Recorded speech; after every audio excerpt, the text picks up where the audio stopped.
अगर इस तरह का क्वेश्चन आता है, when a force of 4 Newton acts on a mass of 2 kg for a time of 2 second, what is the rate of change of momentum. हमें पता है rate of change of momentum F/T है, तो हमें maths की ज़रूरत नहीं है। हम डायरेक्टली फोर्स को जो है वो 2 सेकेंड से मल्टीप्लाई करेंगे। 4 × 2 जो है वो 8 kilogram metre per second square हमारा आंसर हो। अगर फोर्स और एक्सीलरेशन से रिलेटेड MCQs आते हैं, जैसे if the force acting on a body is doubled then the acceleration becomes. अब हमारे पास जो है रिलेशन है कि F = ma, डायरेक्टली प्रोपोर्शनल है। फोर्स को डबल करेंगे, एक्सीलरेशन भी डबल हो जाएगा। फोर्स को 3 टाइम्स करेंगे, एक्सीलरेशन भी 3 टाइम हो जाएगा। हाफ करेंगे, एक्सीलरेशन भी हाफ हो जाएगा। फिर इससे रिलेटेड क्वेश्चन जो है तीनों में से अगर तो आपको फोर्स फाइंड आउट करनी है तो मास और एक्सीलरेशन को मल्टीप्लाई करें। मास को kg में होना चाहिए, एक्सीलरेशन को मीटर पर सेकंड स्क्वायर में। और अगर आपको फोर्स दी हुई है इनमें से कोई एक फाइंड आउट करना है, एक दिया हुआ है, तो आप फोर्स से उसको डिवाइड करेंगे। अब ये देखें, sometimes when force of 1 Newton applied on a body of mass 100 grams है, तो इसको kg करने के लिए 1000 से डिवाइड करेंगे, 0.1 आएगा। Then the acceleration would be. अब 0. ये है कि आता सारों को होता है, तेज़ी से कैसे करना है। अब मैन ऑफ 10 kg मैस हो गया, एक्सीलरेशन है 10 मीटर पर सेकेंड स्क्वायर, तो फोर्स फाइंड आउट करने के लिए दोनों को मल्टीप्लाई करोगे तो 100 आ जाएगा। अगर दिया हुआ है which law of motion define force, तो ये सेकंड लॉ ऑफ मोशन है, F = ma।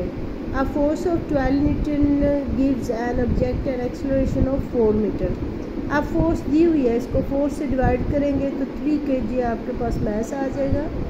The force required to if an acceleration of 10 metre per second square. अब मैस हमारे पास 3 आई, 3 को 10 से मल्टीप्लाई करेंगे तो 30 न्यूटन मैस फोर्स आपके पास आंसर आ जाएगा। ग्राफ के क्वेश्चन अगर इस तरह से आ जाए कि which graph represents the motion of a car that is travelling along a straight line with uniform velocity. अब वेलोसिटी हमेशा जो है वो डिस्प्लेसमेंट और टाइम वर्सेस ग्राफ होगा। ये एक्सीलरेशन और टाइम है, ये भी एक्सीलरेशन और टाइम है, ये डिस्प्लेसमेंट और टाइम है। तो यूनिफॉर्म वेलोसिटी के लिए आपके पास ये इंक्लाइंड लाइन होगी, स्ट्रेट लाइन, और rises equally in equal intervals of time. ये दोनों ग्राफ बिल्कुल एक जैसे हैं, लेकिन ये एक्सीलरेशन और टाइम है और ये डिस्प्लेसमेंट वर्सेस टाइम है। तो वेलोसिटी हमेशा डिस्प्लेसमेंट वर्सेस टाइम होता है।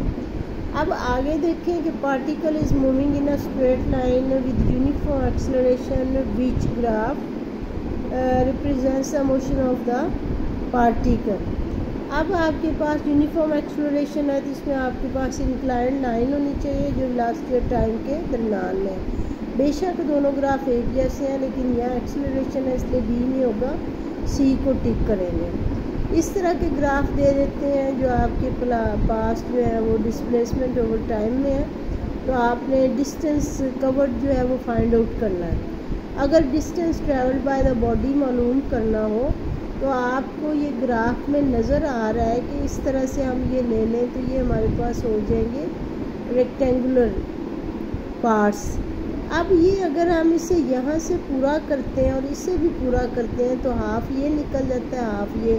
तो बजाय इसके कि हम इस फिगर को हम यूँ समझते हैं कि इसको उठा के हम यहाँ ले आते, इतना ये हमारे पास 2 स्क्वायर हो जाएंगे, जिसमें 10 और 10 20, और इधर से भी 10 और 10 20। एरिया निकालना होगा 20 × 20 400, इसलिए डी पार्ट जो है इसे आप टिक करेंगे। बजाय इसके कि 10 ये 10 है और ऊपर इसकी हाइट भी 10 है, तो 10 × 10 लें, फिर उसका हाफ लें तो वो 50 आएगा। फिर ये 10 × 10 100 आएगा, फिर ये 10 × 10 100 का हाफ 50। तो आप इस तरह की शेप में ये समझ लें कि ये वाली जो ट्रायंगल है ये यहाँ जाके इस एरिया को फिल करेगी, तो ये 2 रेक्टेंगल जो है, अब ये एक रेक्टेंगल बन जाएगा यहाँ से स्टार्ट होकर। तो इसकी जो है वो लेंथ भी 20 है और इसकी विड्थ भी 20 है, तो 20 × 20 करेंगे 400 आ जाएगा। इस तरह के MCQs आ जाते हैं। Which graph represents the motion of a car that is travelling along a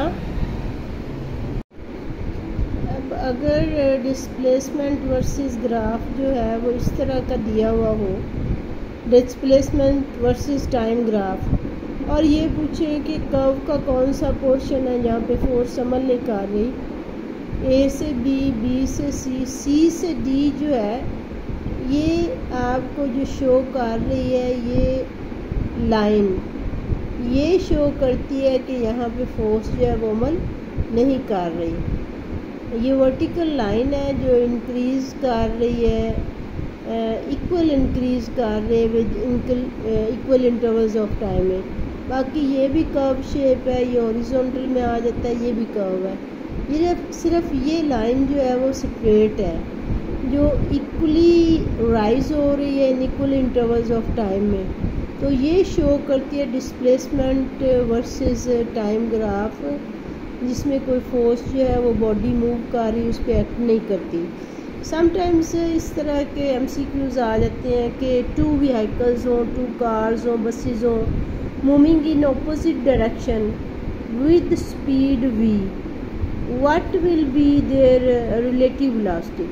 अगर आपने रिलेटिव वेलोसिटी लेनी है तो अगर तो व्हीकल्स जो हैं वो अपोजिट डायरेक्शन में मूव कर रही हों तो दोनों की वेलोसिटीज़ को ऐड कर लेंगे, और अगर दोनों सेम डायरेक्शन में मूव कर रही हों तो जो आपकी फास्टर वन होगी उसमें से स्लोअर को माइनस करेंगे, ज़्यादा वेलोसिटी में से कम वेलोसिटी को माइनस कर देंगे, जो आंसर आएगा वो रिलेटिव वेलोसिटी होगी। और अगर इन ऑपोजिट डायरेक्शन में दोनों व्हीकल्स हों, कार्स हों, बसें हों, कुछ भी हों, वो ट्रैवल कर रही हों, तो 2 ऑब्जेक्ट हों या कोई 2 पर्सनस हों, तो फिर आप उसको प्लस करेंगे। आप दोनों v की वेलोसिटी से अपोजिट डायरेक्शन में थी तो इसका आंसर जो है वो 2v होगा। नेक्स्ट में a man in a car moving with the velocity of 36 kilometre per hour है, he is speed relative to the car. अब वो कार के अंदर बैठा हुआ है, जितनी कार की स्पीड है उतनी मैन की है, रिलेटिव में v माइनस वी लेंगे तो 0 हो जाएगा, relative to the car that will be 0।